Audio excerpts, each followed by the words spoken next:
All right, I got my cute pup, and it's time to get cozy with your cutie on the couch. Oh, Charlie. Oh, you're being so cuddly. He's so cuddly.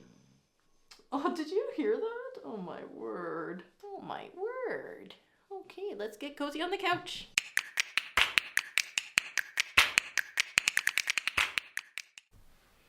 Charlie, Mommy was gonna be on that spot. Come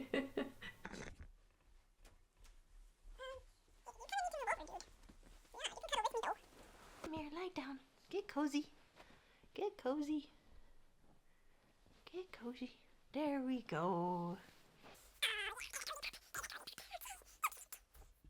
Okay, I just can't stop cuddling with this pup. He's feeling the vibes of cuddle on the couch. Like he heard the message and he's getting with the program here. So I've got this beautiful landscape painting book, and it's kind of specific for just like concepts and techniques for both plein air and studio practice. So if you're trying to get into either of those in terms of landscape painting, then you might want to check out this book. I'll leave a link in the description if you want to get one for yourself.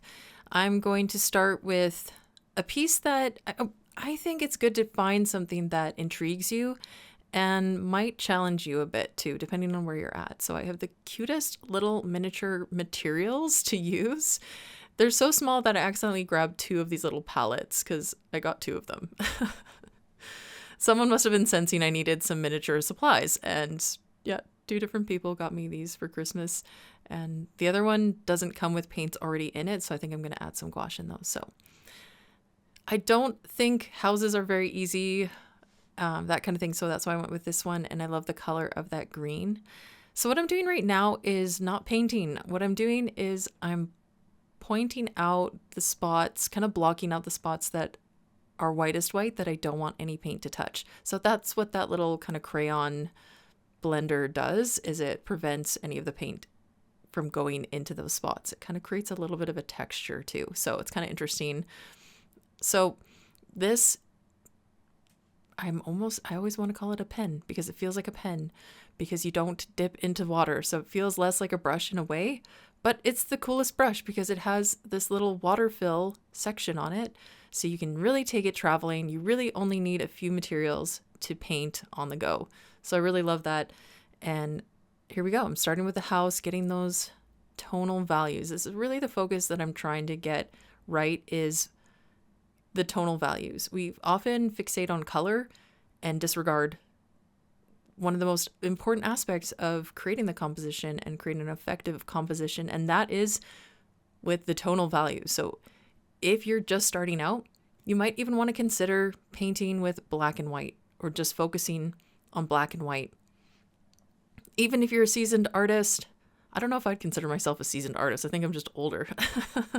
But I think that it's a good practice to kind of either take your image and the reference image and put it in black and white, make it black and white so you can see, is this, am I getting it right or not? And you can even take a picture of your work in progress and see if you're hitting those tonal values correctly or not. I think sometimes it's hard to grasp that, especially with watercolor. And that's what I'm doing right now is watercolor. So trying to hit that up as much as possible. In the end, I feel like I did okay, but there was definitely some areas where I went a bit lighter, and watercolor tends to dry lighter. So keep that in mind. Whereas we're kind of used to paint that dries darker, like when we paint the walls in our home or something. So these are just things to keep in mind, and it's always good to practice in a sketchbook, finding out how the paint kind of works. If you don't want, especially if you're using something expensive in terms of materials that you're using, you're working on a project that's for a commission and you don't want to mess it up, it's good to practice in a sketchbook first. And this is just a little mini sketchbook that I'm doing all these miniature landscape pieces, some that, mostly from photographs and that kind of thing for this particular one. One thing I would mention is if there's a con to any of this is I feel like it's a bit awkward the way that you hold it. And it could also be the way that I'm trying to hold it for the video. It makes it a bit harder to kind of make art this small while still making sure the video is showing it well. So maybe it's a bit easier if you're not trying to film yourself. But if you are filming yourself, just take note that it is a little bit harder because it's so small too. And I also have a dog sitting right next to me. So that makes this a little bit more challenging. But all in all, I think these are really fun materials to use. And you can just see he moved his head onto me and he's just so funny sometimes. Yeah, a big sigh. Yeah, Charlie, you're so cute. I know. He's really the star. I mean, I probably should just do a video, a whole channel just devoted to him rather than, my art. But I guess I'm going with the art. I don't know. Let me know in the comments if you're like, yeah, Charlie's the star of this show and you should focus on him. Just videos of Charlie. That's what we want. I don't know about you, but when I watch somebody that has a dog that's really cute, it does actually make a difference. I'm like, Charlie, that's not why I got you, but it works out. So he likes the limelight. He really does. He's a bit of a star. So I'm just doing a bit of a gradient here in the sky, and I have a limited palette. That's another con, I suppose. There's only 8 little colors, and I'm really not sure how long they're going to last. It'll be interesting to see, does it just last the length of this 20-page sketchbook? And after that, I'll have to refill them. And that's not really a problem, It's great that you can refill. You can buy the liquid, like the tube watercolors, and just fill it in with the colors that you want. And I have seen ones where you can have more colors. So if this is something you start really getting into, like if I got into this more and more, I might end up getting one that has a little bit more color space, more than just 8. Or you can just have a couple, like I have the other one. I could just add some colors into that one versus this one. So you got options. There's options. I love it.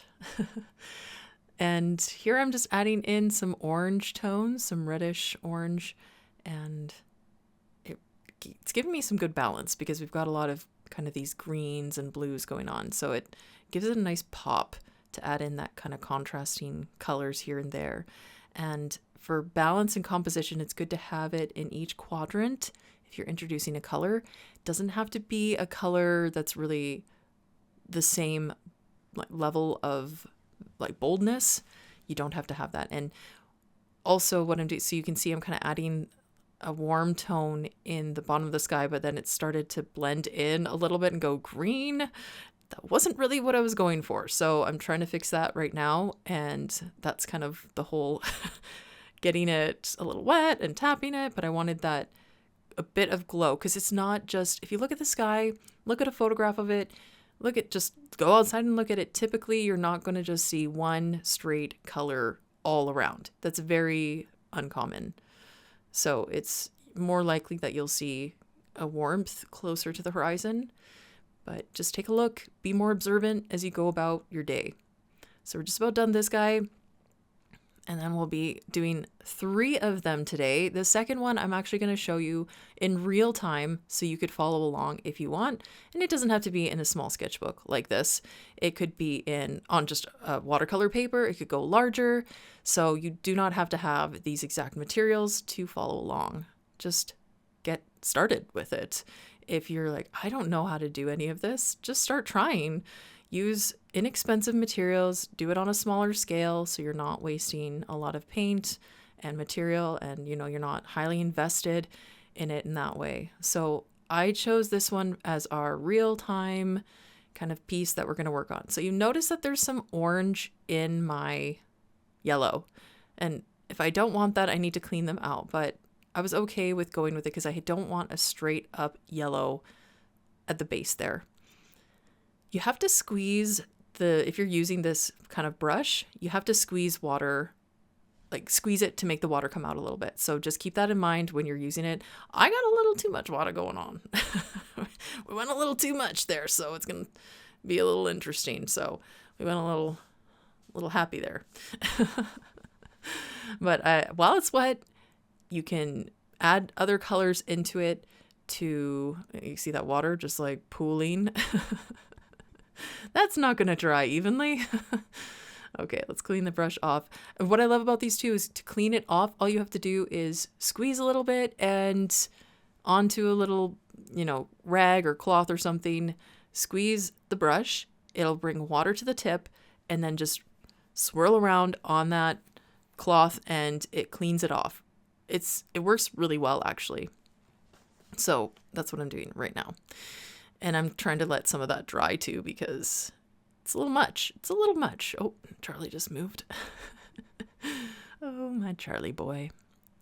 Okay, so if you don't want it to blend in that whole section, then you're going to want to start somewhere else, like I'm doing now. So I'm going to go onto the sky to let that base section dry, because you see that little section where there's the trees all gathered just at the horizon level? If I were to put that dark tone in right now, it would bleed right into the base color and just make it very messy. Like, I'm gonna dirty that up. So what I want to do now is work on the dark clouds above, and I almost don't know what colors those are at the top. Those 3 dark colors, I'm not that sure what they are. So I kind of just play around in them. I know one of them's a brownish color, one of them's a blue, and then I think one's more of a blackish tone. Not 100% sure. So I kind of fiddle around with it and go with the flow. I'm in kind of a Zen mode here. I'm not in a high stress, it has to be a certain way kind of thing. I'm also not worrying about the exact placement of these clouds. As a practice right now, that's not my intent. I'm looking a little bit at the size of, are the clouds kind of gathered closer together? Are they, that sort of thing you want to keep in mind so that it looks a little more realistic. But I'm not going for the exact precise, duplicate, replicate this image type of thing. I'm just trying to get the feel, the vibe of it, the right tonal values, maybe the right colors as well. And and just have fun with it. So I'm leaving little gaps so I can add the blue, especially where I want the vibrant blue. If I don't mind it being a little bit muted, then I can cover that area and do blue over top. But if I want a bright blue, I'm going to want to leave that space as a gap to add in afterwards. So you can see I'm leaving these sections so that I can add in blue into those areas. And while it's wet, that's when you can kind of have it blending in. And as you practice, you'll learn more and more when to add color. Like, the timing of things with watercolor that's what it's all about. The amount of water, how much pigment you're adding to that water, and then the movement of those pigments. So are you brushing them one direction, that kind of thing. So as you can see, the bottom yellow section is still wet. So this is a little bit dangerous. I'm going in the danger zone here. But I'm adding in the blue and it's giving me some good flavor. Yum. I don't know why I said that, but it's a lot of fun to add in a color that just adds that what it needed. And that's exactly what it needed. So, I am going off of an image that I already think has good composition. So that is very helpful. Choose a good composition to start with. If your image you're working off of doesn't have a good composition, how are you going to create a good composition from it? If you're skilled enough to understand how to change it to make it a good composition, that's one thing. But if you're not, then my suggestion is find a really good composition already. So that's my spiel. I'm not too worried about some of the blending that's going to happen at the top here, but I am mindful of areas where it's a little bit wet versus, starting to dry. So I try to work in areas where I know if it's going to blend in. If I want that, then I work in that area. If I don't want it, I go somewhere else. That's how I roll. All right. So what's cool too is when you first get some of the strong pigment and you want to get that directly, like sometimes I'm working directly from the palette color right onto my page. You can see that bold blue getting added to it. If you're not sure, use a little palette. Use the little palette to the side, the mixing part of the palette, and kind of mix your color first. And especially if you don't want it to be direct, bright blue. If you want it to be blended in a little bit more, And you can see I do use that mixing palette section fairly often, but if I just want bold blue, I'm just going to go right direct from the blue right to my page, because why mix it on the palette if I'm not looking to actually mix it? I'm going to need to wait till that dries before I add in those little horizon line trees that breaks that. I don't know. It just gives it that depth of tonality, because if you didn't have that, it gives it, I don't know, it just grounds it. Versus if you were to take a black and white image right now, you wouldn't have very strong like brights and darks. And that's what I mean by the tonal values. So having those contrasts is going to give your piece interest. So there we go. Just taking a look at it, letting things dry. We're going to have to blow this to let it dry, or just keep working on the cloud areas, or go do something else, let it dry. You can even use a blow dryer. Just don't use it on a super high setting if you have a big puddle of water there. So I'm just going to blow on it. Good old fashioned, just blow on it. You don't need a blow dryer for a small canvas like this. I don't know, I'm calling it a canvas. It's just a paper, but it's very petite, very cute. And I'm just going to go in with this dark tone. And just because it looks black, I would encourage you not to just use black when you're going in with a really dark tone. You're going to have more interest in your colors if you add, like you use like a dioxazine purple, that kind of thing in most paint colors. There's like a Payne's gray. You can just mix your dark tones together and see what you come up with and use that more so. It'll kind of look almost black, but it has a little bit of character in it rather than just a colorless tone. Which black really, it takes away something, I think, if you just do black. Black has its place. I use black on the edge of a canvas, and sometimes I'll use black if I really need a striking element. Or sometimes I mix black into things. So I mean, it does have its place, and I'm not saying you should never use it, but I think it's better practice to use color, and that's just my opinion. You might have another opinion. That's okay. But try it. At least give it a try and see what you think. Because if you add white to the color you're using, if you're using a dark tone with mixed, greens and blues and purples, you add a little white to that, it has some interest to it. So you can add some highlights that have interest, versus if you take a black, go ahead, give this a try in your sketchbook, take a black, add a little bit of white, compare those two and see which one has more interest for you. If you prefer kind of the gray that doesn't have that kind of the coloring in it, then by all means go for it. So after having said all that, looks like we're just about done this little guy here.